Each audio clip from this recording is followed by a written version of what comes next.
1339 kilometre যাত্রা করে আমি এখন পৌঁছালাম বিজয়বাড়া জাংশনে। হচ্ছে এই বাসটা করে আমি এখন যাব। দেখুন এই বাস নাম্বার লেখা হচ্ছে। তো এখন এই মন্দিরের এখানে আমি চলে আসলাম, হচ্ছে 408। তো এই হচ্ছে আমাদের ডবল বেডের রুম। দেখুন এই হচ্ছে বেড।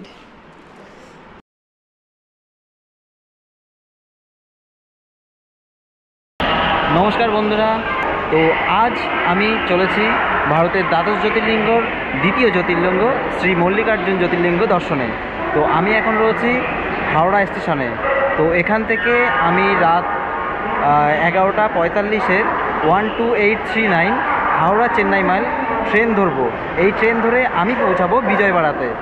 তো চলুন, এখন আমার ট্রেন দিয়েছে 23 নম্বর প্ল্যাটফর্মে। তো এখন আমি ওখানে যাচ্ছি, তারপর আস্তে আস্তে সমস্ত ডিটেলস আপনাদেরকে জানিয়ে দেবো। হর হর মহাদেব। তো ওইখানে দেখুন বোর্ড দিয়েছে, বোর্ডে দেওয়া রয়েছে 12839 হাওড়া চেন্নাই মেল 23 নম্বর প্ল্যাটফর্মে রাত 11টা 45-এ। তো আমি এখন 23 নম্বর প্ল্যাটফর্মে যাব। এই দিকটায় 23 নম্বর প্ল্যাটফর্ম। চলুন। তো এখনও আমার ট্রেন যেহেতু দেয়নি, তো আমি এখনও বসে রয়েছে। তো এখান থেকে ট্রেনটা দেবে। আর এখানে আপনাদেরকে একবার বলে রাখি যে আমি তো এখান থেকে শ্রীশৈলম মল্লিকার্জুন দর্শন করতে যাচ্ছি হাওড়া থেকে বিজয়বাড়া, বিজয়বাড়া থেকে শ্রীশৈলম। তো এছাড়াও আপনারা আর কিভাবে যেতে পারেন, তো এছাড়াও আপনারা হাওড়া থেকে যেতে পারেন হচ্ছে গিয়ে মার্কাপুর রোড বলে একটা স্টেশন রয়েছে, সেই স্টেশন থেকে আপনারা যেতে পারেন মল্লিকার্জুন। তো যেহেতু মার্কাপুরের ট্রেন ডেলি নেই, মানে প্রতিদিন নেই, তো তা আপনারা মানে সপ্তাহে 4 দিন রয়েছে, তো সেই ট্রেনে করে আপনারা যেতে পারেন।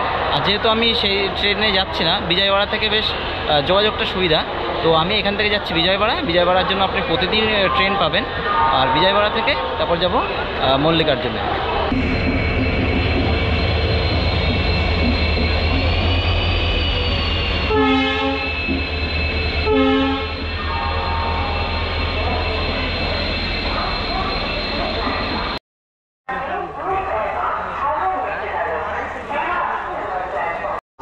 তো আপনাদেরকে আর একবার বলে দিই যে এই ট্রেনটা প্রত্যেক দিন ছাড়ে রাত 11টা 45-এ হাওড়া থেকে, এবং পরদিন রাত 8টার সময় পৌঁছায় বিজয়বাড়া থেকে। তো আপনারা যদি বিজয়বাড়া যেতে চান, মানে বিজয়বাড়া হয়ে যদি যেতে চান, তাহলে এই ট্রেনে উঠতে পারেন।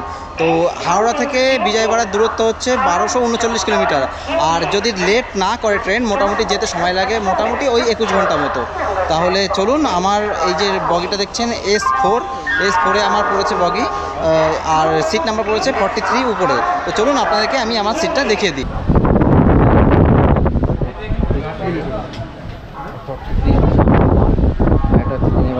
জন্য তো এই হলো ট্রেন। তো হাওড়া থেকে এখন ছেড়ে দিল ট্রেন, এরপরে গিয়ে দাঁড়াবে খড়গপুর।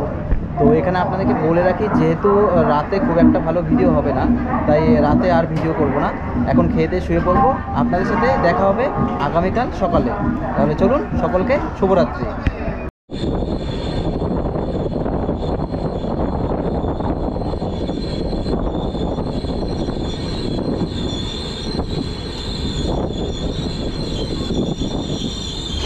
গুড মর্নিং বন্ধুরা।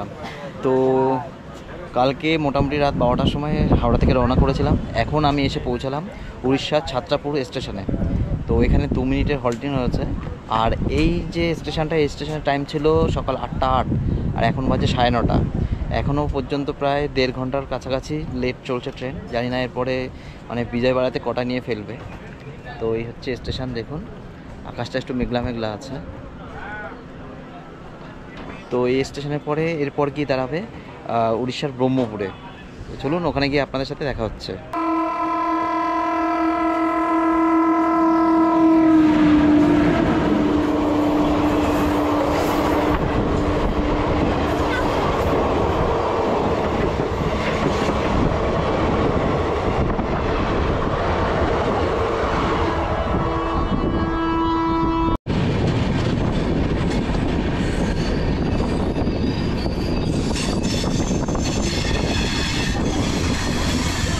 তো আমি এখন এসে পৌঁছালাম উড়িষ্যার ব্রহ্মপুর বা বহরমপুর যে স্টেশন আছে সেই স্টেশনে। তো আপনাদেরকে এখানে বলে রাখি যে আপনারা যারা উড়িষ্যার গোপালপুরের হয়তো নাম শুনেছে, গোপালপুর সি বিচ বা দারিংবাড়ি যেগুলো আছে, তারা এইখানে যদি ঘুরতে আসেন তো এই গোপালপুরে কিন্তু আপনার এই ব্রহ্মপুরে কিন্তু আপনাদের নামতে হবে। এই ব্রহ্মপুরে নেমে আপনাদের বাসে করে যেতে হবে বিচে। তো আপনারা যদি গোপালপুর সি বিচের ভিডিও দেখতে চান তাহলে উপরে আই বাটনে ক্লিক করে দেখে নিতে পারেন। আর এই ট্রেনটার কিন্তু টাইম খুব ভালো, যেহেতু 11:45 আপনারা উঠছেন, আর এখানে এসে যদি লেট না করে মোটামুটি 8:30টার মধ্যে আপনাদের এখানে নামিয়ে দেবে। তো এখন যেহেতু অনেক লেট আছে আজকে এখনও লেট আছে প্রায় 1.5 ঘন্টা মতো। তো এখানে 5 মিনিটের হোল্ডিং আছে, তারপর এখান থেকে আবার রওনা করবে। তো এখন যেহেতু অনেক বেলা হয়ে গেছে, এখন কিছু খেতে হবে। তো আপনাদের সাথে কি আবার দেখা হচ্ছে বিশাখাপত্তনমে। তাহলে চলুন যাওয়া যাক।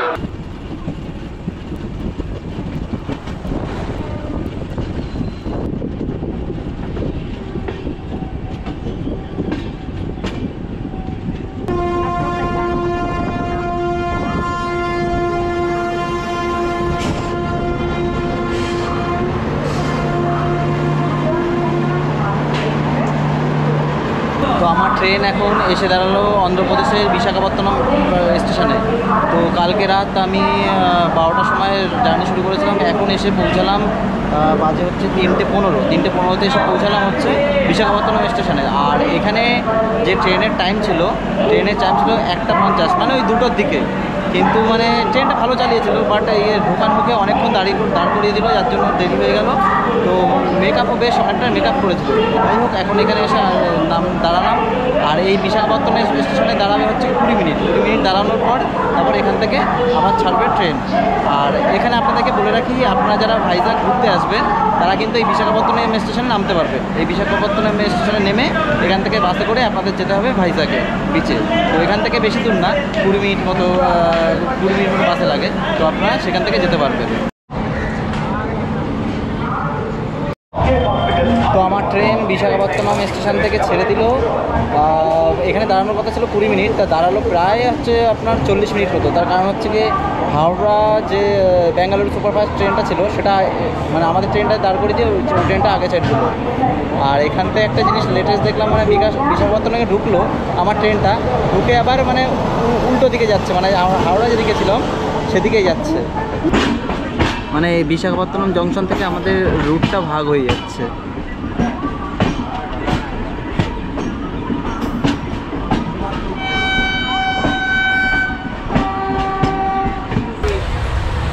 তো ক্যামেরা থাকলে একটা সুবিধা আছে কি জানেন তো, মানে ট্রেনে মানে লাঞ্চ অর্ডার করেছিলাম, তো সবার কাছ থেকে নিয়েছে মাত্র 140 টাকা করে সবজি ভাত, 130 টাকা করে সবজি ভাত। আর আমি অর্ডার দিয়েছি, আমার কাছ থেকে নিয়েছে কত দেখুন, আপনাদের বিলটা দেখাচ্ছি।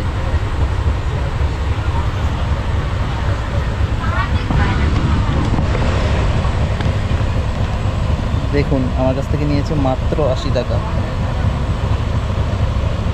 সবজি ভাত নিয়েছে মাত্র 80 টাকা।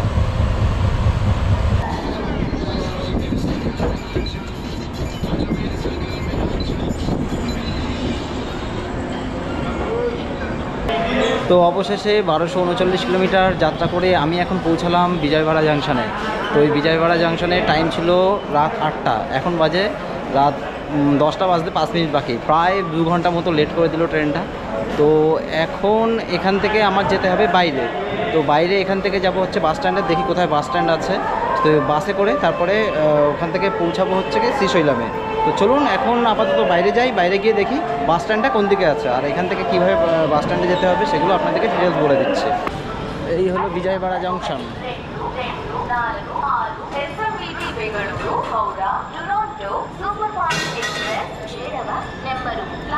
সাউথে এসে মানে এর আগে অনেক শুনেছি যে ভাষা নিয়ে প্রচুর প্রবলেম। তো এখানে 3-4 জনকে জিজ্ঞেস করলাম যে বাস স্ট্যান্ডটা কোথায়।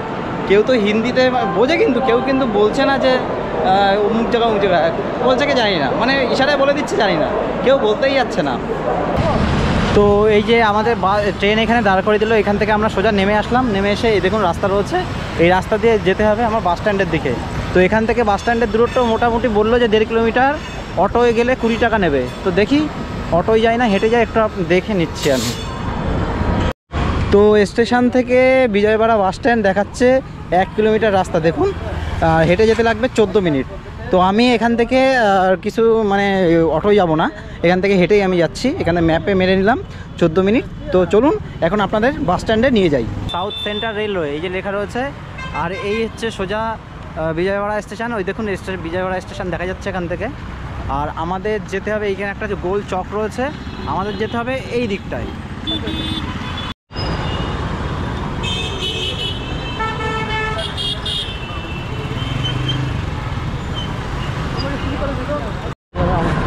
তো এই হলো বাস স্ট্যান্ড। দেখুন আমরা বাস স্ট্যান্ডের এখানে চলে এসেছি, সব বাস এখানে দাঁড়িয়ে রয়েছে। তো এখন আমাদের কাউন্টারটা খুঁজতে হবে যে কাউন্টার কোথায় আছে। তো আমি বাস স্ট্যান্ডের এখানে আসলাম। বাস স্ট্যান্ডের এখানে দেখা রয়েছে দেখুন অন্ধ্রপ্রদেশের যে বাস স্টেট গভর্নমেন্টের যে বাসগুলো রয়েছে, এই হচ্ছে তার টিকিট কাউন্টার। এখান থেকে আপনারা টিকিট কাটতে পারবেন। টিকিট কেটে এখান থেকে এইখানে সব বাসগুলো দাঁড়িয়ে রয়েছে, সেগুলো আপনাদেরকে দেখিয়ে দিচ্ছি। ওই বাসে আপনাদের যেতে হবে। তো এখানে বললো 11টার সময় বাস আছে, তো সেটা অনলাইন বুকিং এখন হবে না, তো ওটা আমার বাসে গিয়েই কাটতে হবে। তো যেহেতু আমি একদম ফার্স্টে যাব, তো চলুন আমি বাসের ওখানে যাই, দেখি বাসের ওখানে গিয়ে সিট কী আছে সেগুলো আপনাদেরকে জানিয়ে দিচ্ছি। তো এখানে দেখুন এই বাসটা দাঁড়িয়ে রয়েছে, এটা হচ্ছে 26, এটা হচ্ছে 25, আর এদিকের 24, 23, তার মানে 14 ওইদিকে হবে। তো দেখি 14 নাম্বারটা কোথায় আছে, আপনি দেখে দিচ্ছি। তো দেখুন লেখা রয়েছে 13 আর 14, ঠিক আছে। তো 14 নাম্বারে এই যে বাসটা রয়েছে, এই বাসটা করে আমি এখন যাব। দেখুন এই বাস নাম্বার লেখা রয়েছে, এই যে এখানে পুরো লেখা রয়েছে, ওদের লোকাল ভাষায় এখানে লেখা নেই। তবে এই বাসটা করে আমি যাব হচ্ছে শ্রীশৈলামে। তো এখান থেকে সময় লাগবে মোটামুটি ওই 8 ঘন্টা। তো দেখি কখন ছাড়ে। তো বাস ছাড়লো পুরো 11:15টার সময় বাস ছেড়ে দিল। আর এই দেখুন বাসের টিকিট এখানে নিয়েছে, বিজয়ওয়াড়া টু শ্রীশৈলাম বাসের ভাড়া নিয়েছে 1120 টাকা আমাদের দুজনের। আর এই হচ্ছে বাস, এই বাসে করে আমরা এখন যাব। আর আমার সাথে এই যে অক্ষয়বাবু চলে এসছে চেন্নাই থেকে। আমরা দুজন এখন যাব এখান থেকে শ্রীশৈলাম।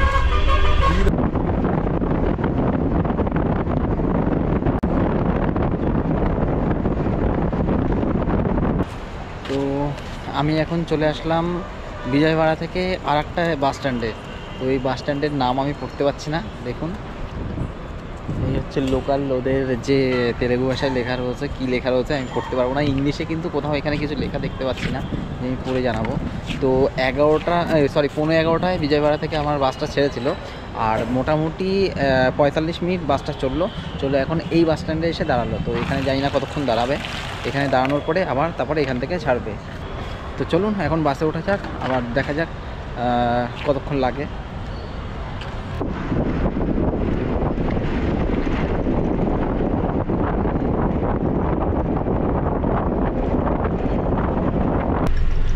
তো আমার বাস এখন একটা জঙ্গলের ভিতর দিয়ে যাচ্ছে, মানে এটাকে কি একটা ফরেস্টের নাম আমি বলে দিচ্ছি।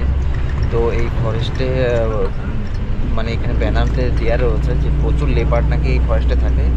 আর আমি মানে যেতে যেতে অনেকগুলো ময়ূর দেখলাম, যদিও আমি ক্যামেরা মানে ক্যাপচার করতে পারিনি, কিন্তু এই জঙ্গলে প্রচুর ময়ূর আছে। আর ব্যানার লেখা রয়েছে প্রচুর লেপার্ড রয়েছে এখানে।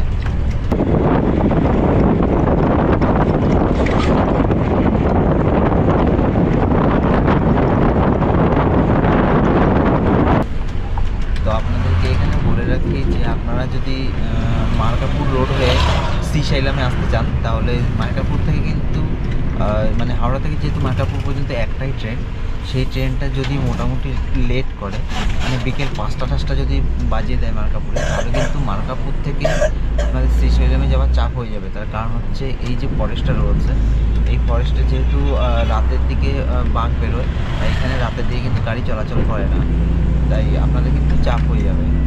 তাই আপনার বিজয়ওয়াড়া থেকে আসলে তাহলে কী হয়, যেহেতু অনেকটা সময় লেগে যাবে, আর রাতের দিকে এখান থেকে বাসটা ছাড়ে, আর এই ফরেস্টে আস্তে আস্তে সকাল হয়ে যায়, তাহলে কোনো অসুবিধা হয় না। তো আপনারা যে কিন্তু টাইমটা দেখে আসবেন, এই ভুলটা যেন না হয়।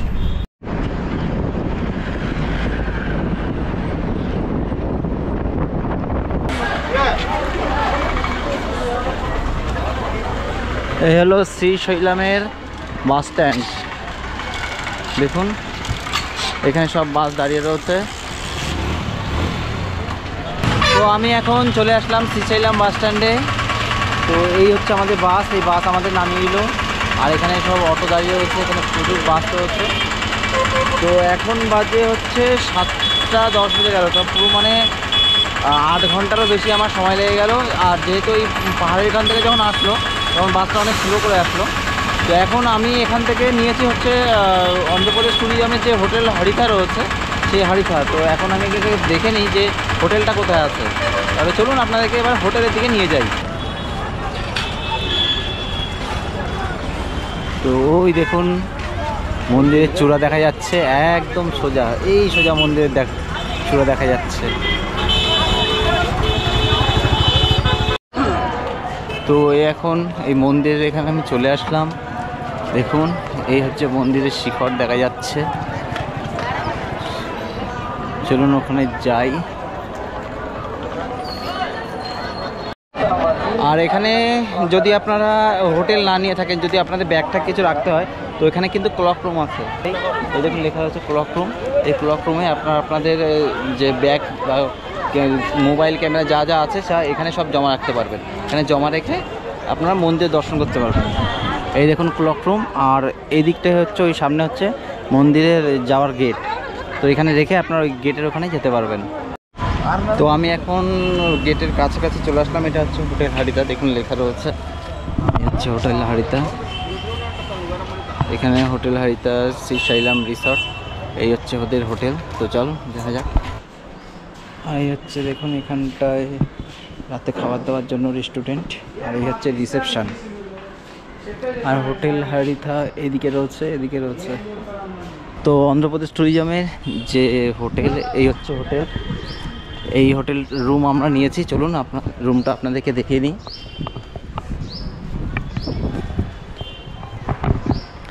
আমাদের সেকেন্ড ফ্লোরে হচ্ছে রুমটা। তো এই হলো 408, এই রুমটা আমাদের। তো এই হচ্ছে আমাদের ডবল বেডের রুম। দেখুন এই হচ্ছে বেড, আর এপাশে দেখুন একটা ড্রয়ার রয়েছে। আর এখানে চার্জার পয়েন্ট সকেট রয়েছে। আর এখানে দেখুন বেশ সিনারি আঁকা রয়েছে, উপরে একটা ফ্যান রয়েছে। এটা কিন্তু নন এসি রুম। আর এই লাইট, আর এখানেও এই যে কার্ডটা দিয়েছে, এই কার্ডটা এখানে এসে বুঝতে হবে, তারপরে সব কানেকশানগুলো যাবে। আর এই হচ্ছে টিভি। এখানে দেখুন জিনিসপত্র রাখার জন্য রয়েছে। আর এই টিভি, এই হ্যাঙ্গার রয়েছে। আর এখানে একটা আলমারি মতো রয়েছে, দেখি এর ভিতরে কী আছে। এগুলো ফাঁকা, এখানে ব্যাগ রাখা যাবে। এখানে দেখি কী আছে, সবই ফাঁকা। তো এই একটা আলমারি। আর এখান থেকে দেখুন বাইরে রাস্তা। মন্দিরে যেতে হলে আমাদের ওই দিক থেকে যেতে হবে, ওই দিক থেকে মন্দির। তো এই হলো টোটাল রুম। তো এই রুমটা আপনাদের কেমন লাগলো জানাবেন। তো এই হচ্ছে ওয়াশরুম, দেখুন একদম পরিষ্কার পরিচ্ছন্ন রয়েছে। আর এখানে দেখুন বেসিন রয়েছে, বড় একটা মিরর রয়েছে। এখানে স্নান করার জায়গা। আর এই বালতি রয়েছে। গিজারের এখানে ব্যবস্থা কিচ্ছু দেখছি না। তো ওয়াশরুমটা তো বেশ পরিষ্কার পরিচ্ছন্ন আছে। তো হোটেল হারিতা অন্ধ্রপ্রদেশ ট্যুরিজমের যে হোটেল, সেই হোটেলের A to Z ডিটেলস আপনাদেরকে দেখিয়ে দিলাম। আপনারা কিন্তু এই হোটেল এখানে অফলাইনে না বুক করে, অফলাইনে তো রুম পাবেনই এসে, কিন্তু অনলাইনে বুক করে আসলে সুবিধা আছে। কারণ যদি আপনারা এখানে এসে রুম না পান, তো এখানে রুমগুলো কিন্তু সত্যিই খুব সুন্দর। আমি আরও একটা রুম দেখলাম ওখানে, একদম সুন্দর রুম। তো আপনারা কিন্তু হোটেল হারিতাতে এসে তো আপনারা কিন্তু এই শ্রীশৈলমে এসে হোটেল হারিতা কিন্তু নিতে পারেন। খুব সুন্দর রুম। আমাদের রুম থেকে এই হচ্ছে দেখুন জানলা থেকে এই যে মেন রোড দেখছেন, মেন রোড থেকে ওই বাঁদিকে গেলে ওই একদম মন্দির একদম কাছে এখান থেকে। কলকাতা থেকে কিভাবে শ্রীশৈলম পর্যন্ত আসলাম তার A to Z ডিটেলস আপনাদেরকে দিয়ে দিলাম। তাহলে আজকের ভিডিও এ পর্যন্তই। দেখা হচ্ছে শ্রীশৈলম মল্লিকার্জুন ভ্রমণের দ্বিতীয় পর্বে। সকলে ভালো থাকুন, নমস্কার। লেখা রয়েছে শীঘ্র দর্শন, ঠিক আছে। 200 টাকা আছে, 500 টাকা আছে। এই যে গেটটা রয়েছে, এই গেট থেকে আপনাদের যেতে হবে। আর যদি ফ্রি যাচ্ছে না, এখানে লিখুন এটা হচ্ছে ফ্রি দর্শন।